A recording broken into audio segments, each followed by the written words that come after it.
Hello दोस्तों, target BKS class में आप लोग के स्वागत है। आज जो हम लोग पढ़ेंगे 10 क्लास का जो पृष्ठीय क्षेत्रफल और आयतन, इसके बारे में हम लोग पढ़ेंगे। इसमें पढ़ना है पृष्ठीय क्षेत्रफल और आयतन में।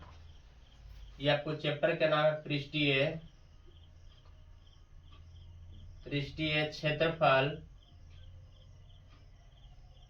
और आयतन।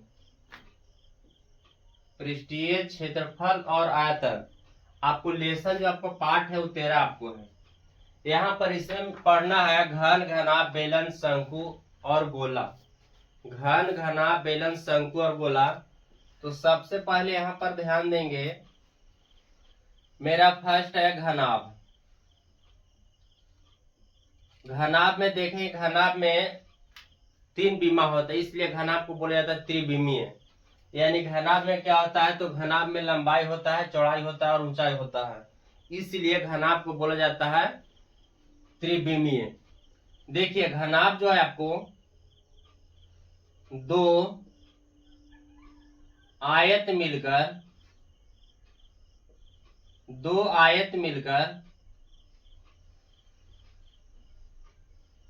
एक घनाभ बनता है।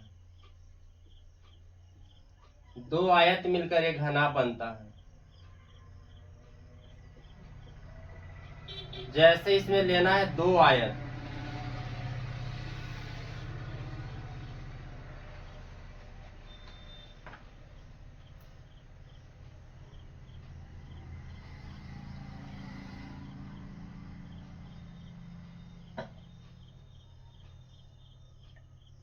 ये आपको 2 आयत हो गया।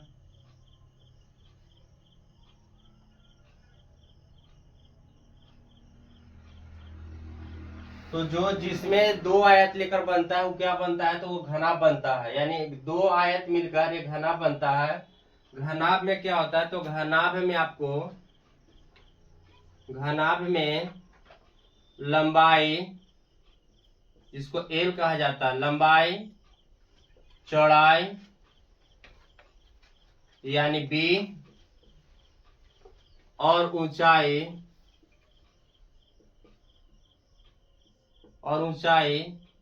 यानी एच, 3 गो होता है, इसलिए इसको त्रिविमीय कहा जाता है। बट इसमें देखेंगे कि घनाभ या घन, देखिए घन भी आपको ऐसे बनेगा, बट घन में क्या होता है, घन में हम लोग 2 वर्ग लेते हैं। घन अगर लेंगे तो घन यानी क्यूब, घन में या घन 2 वर्गों से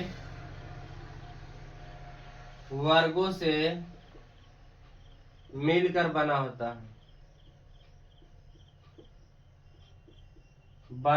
है। इसमें 2 सिंबल आपको लेना है वर्ग का,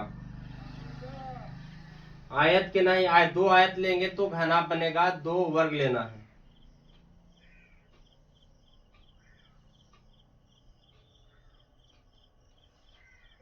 ये आपको जो 2 वर्ग लिए हैं इससे बना है आपको घन। अब इसके बारे में आएंगे, लंबाई, चौड़ाई, ऊंचाई। बट इसमें देखिए घन में, इसमें प्रत्येक भुजा जो है ना ए होगा। घन में प्रत्येक भुजा क्या होगा, ए होगा। इसमें लंबाई, चौड़ाई और ऊंचाई तीनों होगा। ध्यान देंगे, लिखना नहीं है। देखिए पहले आते हैं जिसका नाम है घनाभ या घन। तो घन या घनाभ में ध्यान देंगे, घन या घनाभ में 6 सतह होते हैं। 6 सतह होते हैं। दूसरा आपको है घन या घनाभ में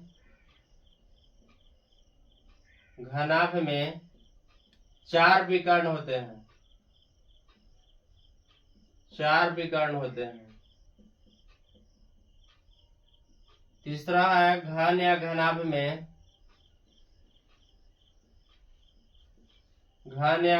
में 12 किनारे होते हैं।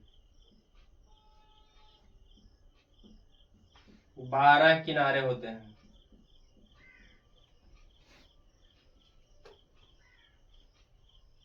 घन या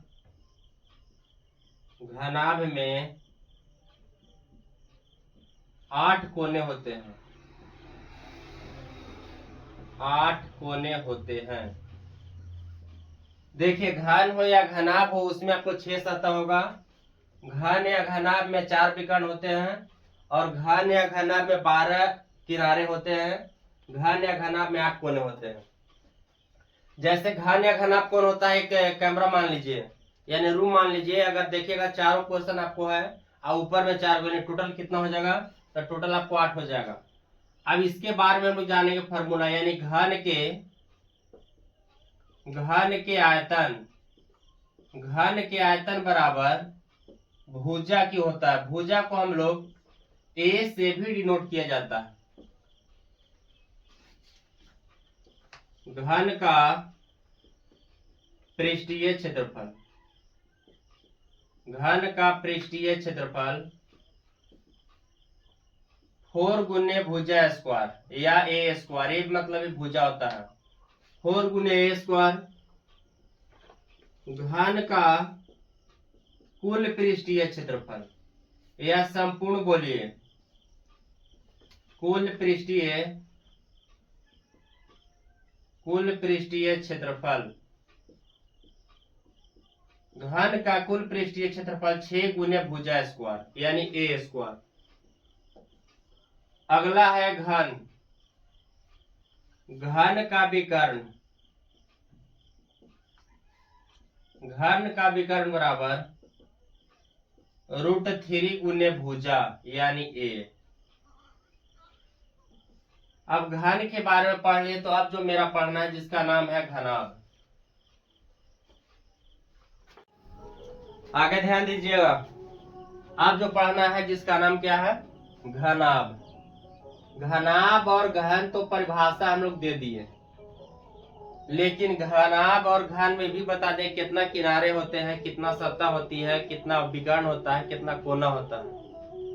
अब यहाँ पर जो पढ़ना है, घनाभ के आयतन, घनाभ के कुल पृष्ठीय क्षेत्रफल, घनाभ का विकर्ण। देखिए, हम बोले कि घनाभ एक त्रिविमीय आकृति है। त्रिविमीय मतलब होता है जिसमें लंबाई, चौड़ाई और ऊंचाई तीनों हो।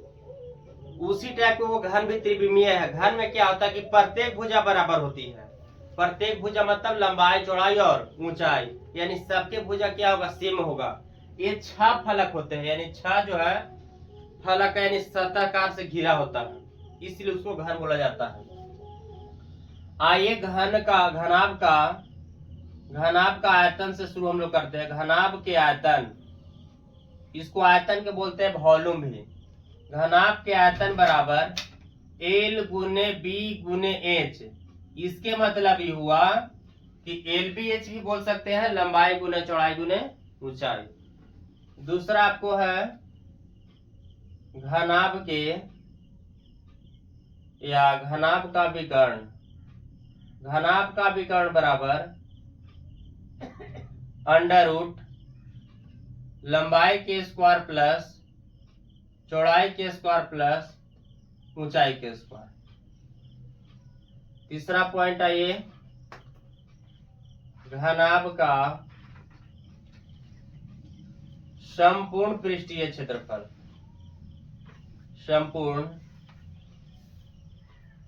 संपूर्ण पृष्ठीय क्षेत्रफल। घनाभ का संपूर्ण पृष्ठीय क्षेत्रफल का जो सूत्र होता है 2 × LB plus BH plus LH। ये किसका हुआ, घनाभ के हुआ। घनाभ के आयतन, घनाभ के विकर्ण और घनाभ का संपूर्ण पृष्ठीय क्षेत्रफल। अगला जिसका नाम है पॉइंट, वो आपको है घन घनाभ के बारे में जान गए, जिसका नाम है आपको बेलन। बेलन के बारे में जानेंगे। देखिए, बेलन में क्या क्या होता है। बेलन में होता है त्रिज्या और ऊंचाई होता है। बेलन में त्रिज्या और ऊंचाई होता है। देखिए, बेलन की आकृति ऐसे होता है आपको,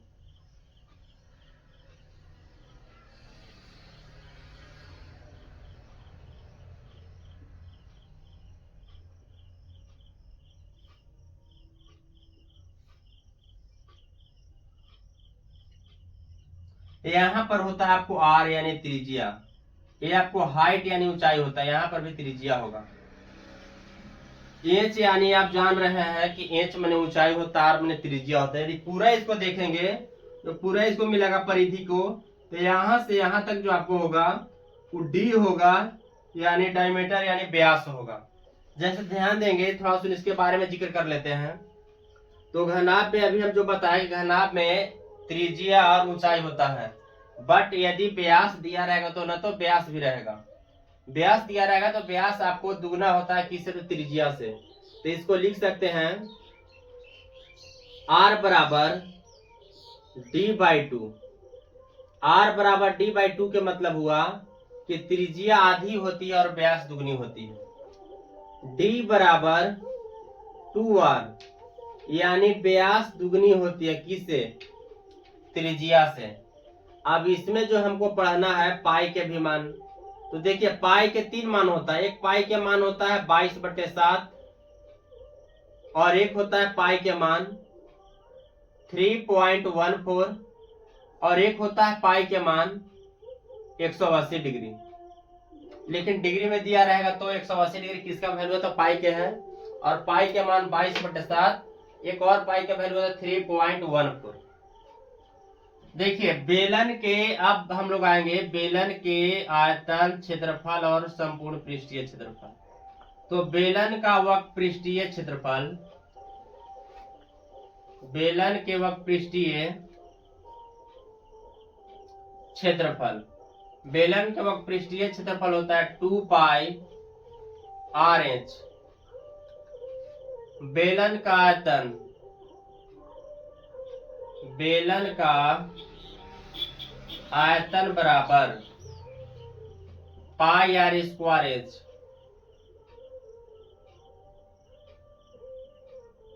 बेलन का कुल पृष्ठीय क्षेत्रफल बोलिए या संपूर्ण बोलिए, एक ही है आपको, संपूर्ण पृष्ठीय क्षेत्रफल बराबर इसका होता है 2πr/r+h।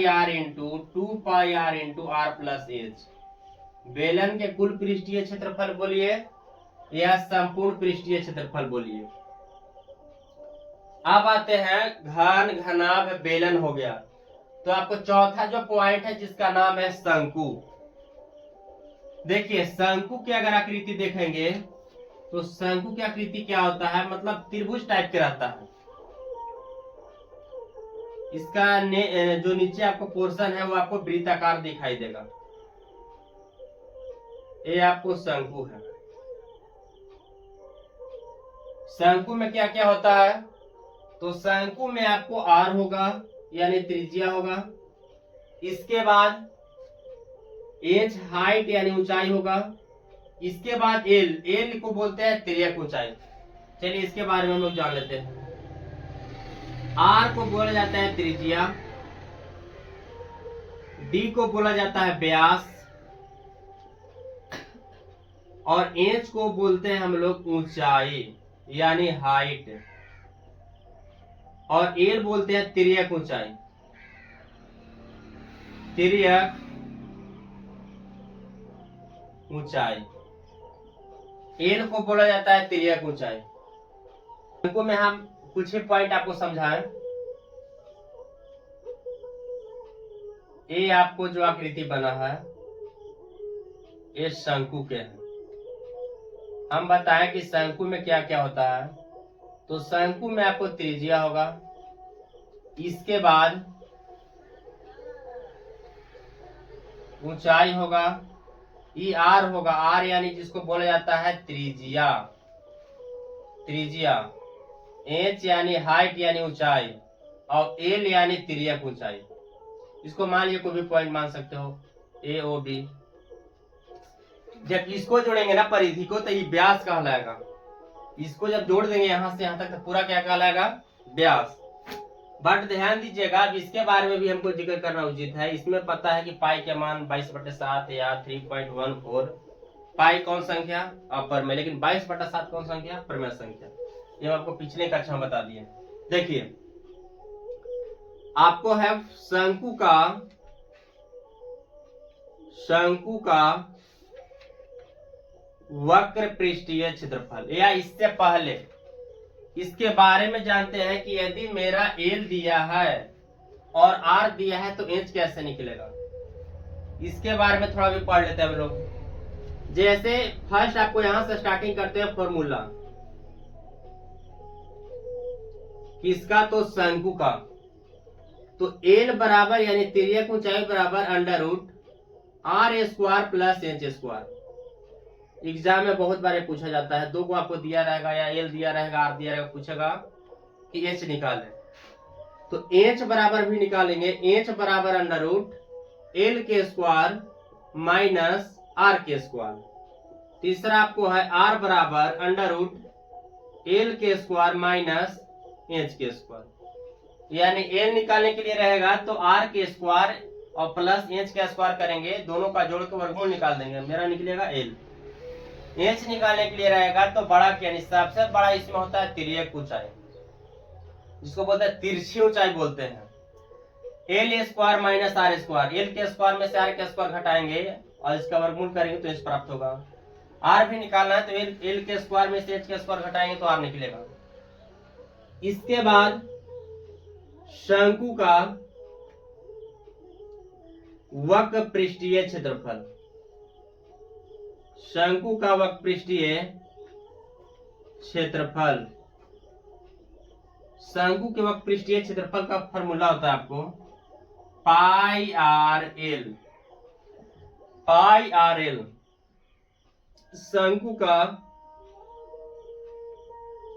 शंकु का आयतन वॉल्यूम, शंकु के आयतन बराबर 1/3 पाई आर स्क्वायर एच। ई किसका होता है, तो शंकु के होता है। शंकु के छिन्ना के आयतन,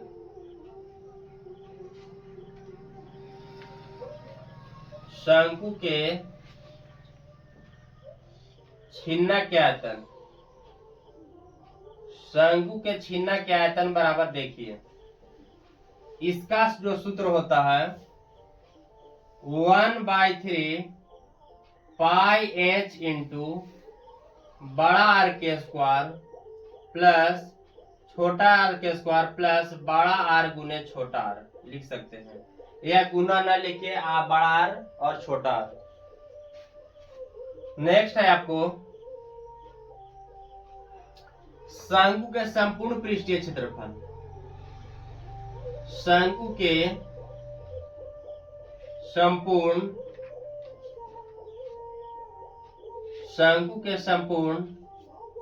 पृष्ठीय क्षेत्रफल, शंकु के संपूर्ण पृष्ठीय क्षेत्रफल होता है pi r into l plus r. जब शंकु के आपको जब समाप्त हो गया घन घनाभ बेलन शंकु, तो जो आपको एक लास्ट बचल है जिसका नाम है गोला, गोला और अर्धगोला।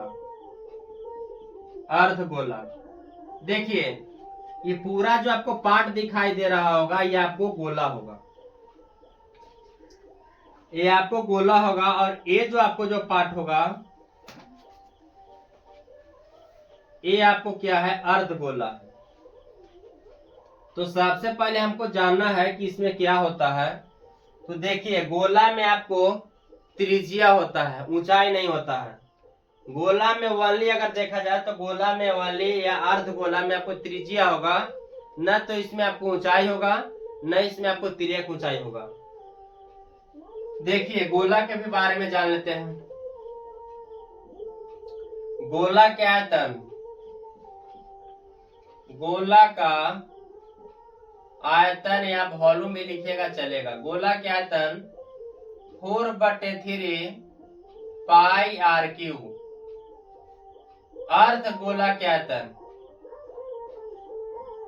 अर्धगोला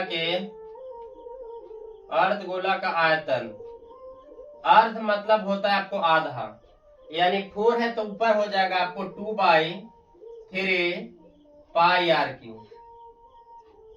गोला के वक्र पृष्ठीय क्षेत्रफल, गोला का पृष्ठीय क्षेत्रफल, गोला के पृष्ठीय क्षेत्रफल अगर देखेंगे, छापिए नहीं, छापने से कुछ होगा नहीं, ठीक है। गोला का पृष्ठीय क्षेत्रफल 4πr²। छापने ही से सब कुछ होता तो कहाँ की आदमी पढ़ता, मत पढ़ता, ऐसे ही हो जाता है रिजल्ट। देखिए गोला के पृष्ठीय क्षेत्रफल 4πr²। इसके बाद चौथा आपको नंबर है अर्धगोला का संपूर्ण या पूर्ण पृष्ठीय क्षेत्रफल। संपूर्ण पृष्ठीय क्षेत्रफल, अर्धगोला का संपूर्ण पृष्ठीय क्षेत्रफल 3πr²। अर्धगोला के संपूर्ण पृष्ठीय क्षेत्रफल 3πr²। पांचवा नंबर है अर्धगोला का पृष्ठीय क्षेत्रफल। अर्धगोला का जो पृष्ठीय क्षेत्रफल आपको होगा, अर्धगोला के पृष्ठीय क्षेत्रफल 2πr²। जैसे गोला के पृष्ठीय क्षेत्रफल यहाँ पर हमने क्या बताया 4πr², इसी टाइप को अर्धगोला क्या होगा 2πr²। और एक और होता है गोला के छीना के आयतन 1/3